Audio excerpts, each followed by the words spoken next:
우리가 품는 생각에는 능력이 있습니다. 좋은 쪽으로든 나쁜 쪽으로든 우리의 믿음 혹은 신념은 우리의 자신을 바꾸어 놓을 수 있습니다. 그래서 그 마음의 생각이 어떠하면 그 위인도 그러하다는 잠언 23장 7절의 가르침과 같습니다. 2011년 예일대학교에서 한 실험을 했었습니다. 그래서 건강심리학지에 발표됐는데 그 실험을 보면은 사람의 생리 기능까지 바꾸어 놓는 어떤 신념의 위력 혹은 믿음의 위력이 입증된 중요한 실험이 하나 있었습니다.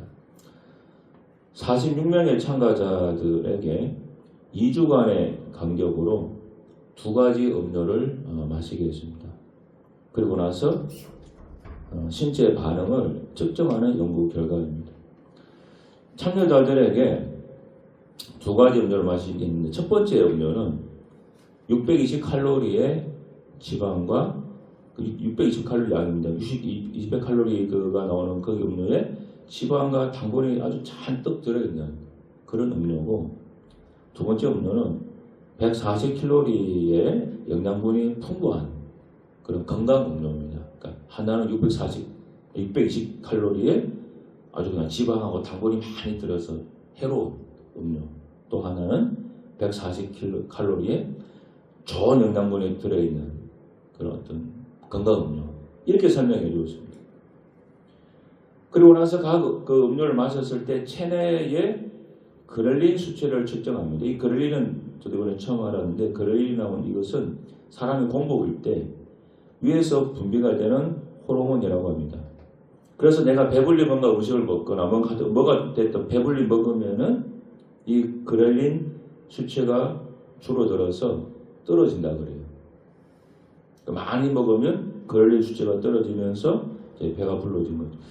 그래서 이 줄어든 수치가 뇌에 접수되면서 식욕과 공복감이 줄어드는 거예요. 그러니까 배가 부르면 그렐린 수치가 떨어지면서 그게 뇌에 접수되고 이제 배가 부르다는 신호가 딱 간다는 거죠. 그 연구 결과 과연 620칼로리의 유해 음료를 마셨을 때는 그렐린 수치가 떨어졌어요. 왜? 칼로리 많으니까 배가 부를 거 아니에요. 많이 부르니까 떨어질 거죠. 또 140칼로리의 건강 음료를 마실 때는 그렇지 않았다 그래요. 일단은 칼로리 적고 건강 음료니까 몸에 좋지만 배가 좀 고플 거 아니에요. 그러니까 그렐린 수치가 별로 안 떨어졌어요. 그런데 실제로는 이 두 음료 다 실제로는 380칼로리의 같은 음료가 주어졌다 그래요. 그런데 몸의 반응과 그에 관한 어떤 포만감은 완전히 달라졌죠. 열량의 섭취량, 그 양 때문이 아니었다고 하는 것이 이번 이 실험으로 나온 거예요. 어떤 것이 영향을 미쳤습니까? 참여자 자신이 그 음료를 마실 때, 이건 620칼로리의 지방과 당분이 많이 들어있는 음료다 라고 하고 믿고 그냥 받아들이고 그냥 그대로 마신 결과라고 하는 거예요. 그리고 두 번째는 140칼로리, 이거는 건강 음료다라고 스스로 믿고 그냥 마신 겁니다. 그 믿음, 그 신념이 사람 몸의 생리 기능의 어떤 변화를 만들어낸 거예요. 이게 굉장히 중요한 실험입니다. 그래서 이 생각의 능력, 이 믿음, 신념이 우리 자신에게 실제로 영향을 미치고 그 신념이 우리의 또 마음뿐만 아니라 신체적인, 생리적인 기능에까지 영향을 미친다고 하는 그런 실험 결과가 나온 거예요. 그래서 우리가 이 시중에 생각의 능력 혹은 마음의 능력, 신념의 능력, 그런 책들이 나오는 것이 전혀 근거가 없는 것이 아니라는 거예요. 여러분, 우리의 생각이 우리의 존재를 결정할 수 있고, 우리의 어떤 믿음, 우리가 믿는 이 믿음이 우리의 삶을 분명히 바꿀 수 있는 능력이 있다고 하는 거예요. 집안은 가난했지만 책 읽기를 좋아해서 학교 도서관에서 살다시피 했던 미국의 한 여고생이 있었습니다. 세계 2차 대전이 끝난 그 2차 대전 때 참전하고 돌아온 남자친구와 결혼을 한 뒤에 은행 가서 대출을 받아 세탁소를 하나 시작했습니다. 근데 그 당시에 굉장히 불황이었기 때문에 이 세탁소 운영이 안 돼서 결국 폐업을 하게 됩니다. 그래서 빚이 $5,000만 남게 되었어요. 그 벌써 몇십 년 전이니까 당시 $5,000는 굉장히 큰 돈이었습니다. 그때가 1948년이었습니다. 얘는 그저 집안에 있을 수가 없어서 아르바이트 자리를 찾아서 밖으로 나갔어요. 그래서 어떤 커피를 파는 그 식당에서 주방 보조로 일했는데 그것도 하루 만에 잘리고 말았습니다. 밤이 또로 잠이 오지 않았습니다. 거울 앞에 앉아서 자신의 이력서를 한번 정리를 해보았습니다. 나이는 23살, 학력은 고졸, 특별한 기술이나 자격증은 없고 그리고 아이 둘이 엄마. 이게 자신의 이력 전부예요. 뭐 더 없습니다. 그러니까 한 가지 쓸만한 기술도 갖지 못한 자신이 너무나 참 초라하고 그런 마음이 드는데 그 순간 성경에 나오는 한 얘기가 딱 떠오른 겁니다. 어떤 얘기냐? 바로 오늘 우리가 읽은 열왕기하 4장 이 본문입니다. 이거는 하나의 스토리잖아요. 이런 건 기억이 잘 나죠. 어떤 내용입니까? 한 여인이 있습니다.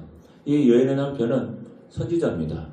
엘리사 선지자라고 하는 당대의 정말로 세계적인 선지자의 제자였는데 일찍 세상을 떠났습니다. 병들어 고생했는지 이 남편이 죽은 뒤에 남긴 것은 빚밖에 없었습니다. 두 아들이 빚쟁이에게 종으로 팔려갈 상황이었습니다. 여인은 남편의 스승이었던 선지자 엘리사를 찾아가서 도움을 청했습니다. 그러자 엘리사가 어떻게 했습니까? 너희 집에 지금 남아있는 게 뭐가 있느냐. 그러니까 여인에게 남은 것은 이제 기름 한 그릇뿐이라는 것입니다. 그래서 엘리사가 여인에게 말하기 밖에 나가서 이웃집에 가서 빈 그릇을 다 빌려오라고 했습니다. 그리고 그 그릇을 빌려다가 그 그릇에다가 너가 가지고 있는 기름 그 한 그릇을 계속 부으라고 했어요. 그래서 두 아들을 시켜서 막 그 동네 빈 그릇을 다 빌려와서 문을 걸어 잠그고 기름을 계속 부십니다. 그런데 신기한 거는 기름 한 그릇인데 그 부어도 기름이 바닥이 나지 않는 거예요. 계속 기름이 나옵니다. 언제 기름이 그쳤습니까? 빈 그릇이 다 떨어지니까 그제서야 기름이 그쳤습니다. 놀라운 하나님의 기적을 체험한 그 여인에게 엘리사가 말했습니다. 너는 가서 기름을 팔아 빚을 갚고 남은 것으로 너와 내 두 아들이 생활하라. 자, 오늘 본문에 나온 이 여인하고 제가 조금 전에 말했던 그 미국 23살의 여인하고 상황이 비슷하죠. 아들 둘에 빚이 남아있고 물론 남편이 살아있다 하나만 빼고요. 그리고 굉장히 이제 절망적인 상황이. 그런데 이때 이 여인이 또 하나의 성경 구절이 떠올랐다 그래요. 바로 마태복음 25장에 나오는 달란트 비유입니다. 1달란트, 2달란트, 5달란트 받은 사람인데 그 여인이 1달란트 받은 사람이 그거를 가지고 일을 안 하고 땅에 묻어놨다가 나중에 다 주인이 왔을 때 자기 1달란트를 뺏겨서 10달란트 받은 사람에게 주라고 했던 그 말씀이 기억났어요. 마태복음 25장 19절입니다. 무릇 있는 자는 받아 풍족하게 되고 없는 자는 그 있는 것까지 빼앗기리라. 그래서 이 두 성경 그 내용이 기억나면서 여인에게 자 그러면 나에게는 남아있는 기름이 뭔가? 나에게 주어진 달란트는 뭔가? 내가 그것을 찾아서 잘 활용을 해야 되겠다라고 하는 생각이 딱 들어서 깨달음이 왔어요. 그래서 우리 집에 이 여인처럼 갖다 기름을 팔았으니까 우리 집에 그러면 내가 팔 수 있는 게 뭘까? 아무리 생각해봐도 팔 만한 게 없어요. 근데 그렇게 생각을 밤에 하는데 하나가 갑자기 떠올랐어요. 고등학교 다닐 때 아까 이 여고생이 뭐 좋아한다 그랬어요? 책을 좋아해가지고 도서관에 살다 싶다 그랬죠. 그때 고등학교 다닐 때 장모 선생님 얼굴이 떠올랐는데 그 선생님이 이 여인에게 뭐라고 그랬는가 하면 너는 장문 실력이 아주 뛰어나다 그랬어요. 그래 칭찬해주면서 학교 신문을 편집하는 일을 맡겨준 일이 기억났어요. 그래서 여인이 벌떡 일어나 복에 가가지고 쓰레기통 옆에 모아둔 볼드인 파크라고 하는 신문을 탁자에 쫙 펼쳤습니다. 그리고 글을 다 쓴다고 그랬으니까 글 쓰는 일을 하는 사람을 찾는 광고를 막 읽기 시작했어요. 이 날짜가 다 지났지만 소용도 없는 일이지만 그래도 어디 글쓰기 잘하는 사람을 찾는 데가 있는가 광고를 다 뒤져보는데 아무리 신문을 뒤져봐도 글 쓰는 사람 찾는 데가 없어요. 근데 광고를 봤다 그랬잖아요. 광고를 계속 이제 보다 보니까 뭐가 눈에 들어왔는가 하면은 이 광고의 그 카피, 광고 그 내용 문구 있죠. 광고 카피 문장이 너무 촌스럽고 형편이 없는 거예요. 자기가 볼 때. 그래가지고 이 여인이 뭘 했는가 하면은 신문에 있는 광고를 몇 개 올려가지고 자기가 한번 고쳐본 거예요. 나라면 이 광고를 이렇게 카피를 했겠다. 이렇게 광고를 막 고쳐본 겁니다. 그리고 샘플의 광고 문안을 몇 개 완성을 했습니다. 다음날 아침에 입구를 찾아 나서는 남편을 챙겨주고 여인은 제일 좋은 옷을 입고 시내에 있는 신문사로 갔습니다. 하나에는 유모차에 태우고 하나에는 등에 업고 신문사 문을 열고 들어가니까 그 당시가 굉장히 불안했는데 사무실 안쪽에 한 남자가 근심에 찌든 얼굴로 나왔습니다. 그를 향해 여인이 소리를 쳤습니다. 혹시 신문사 사장님이십니까? 제가 광고 지면을 사러 왔습니다. 그랬어요.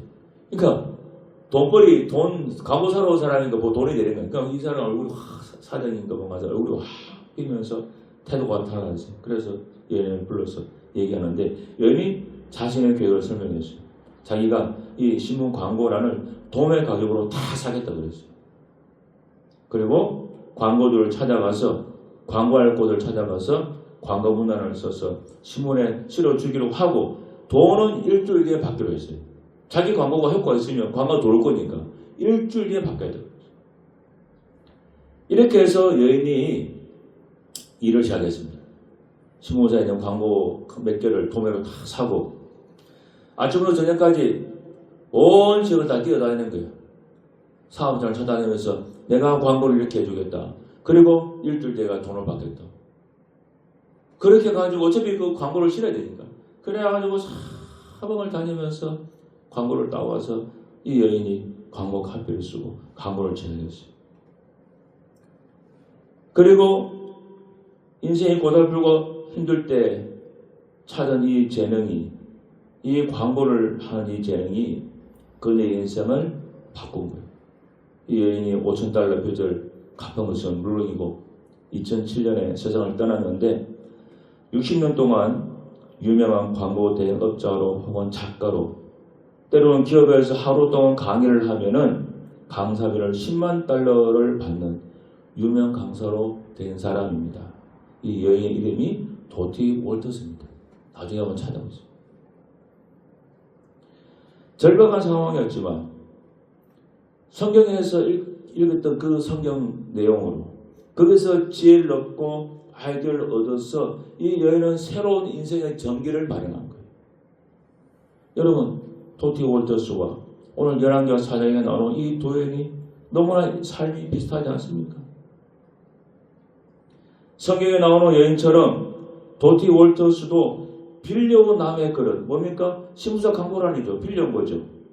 그리고 자신에게 유일하게 남은 게 뭡니까? 성경의 여인은 기름이 남았다고 한다면 도티 월터스에게는 글쓰기 능력만 다 남아졌던 거예요. 그래서 기름을 붓고 또 붓듯 자기의 글쓰기 능력을 매일같이 광고 카피를 만드는데 힘을 쏟아 부은 겁니다.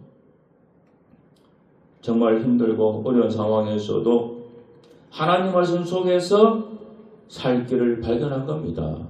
여러분 성경 말씀 속에 길이 있습니다.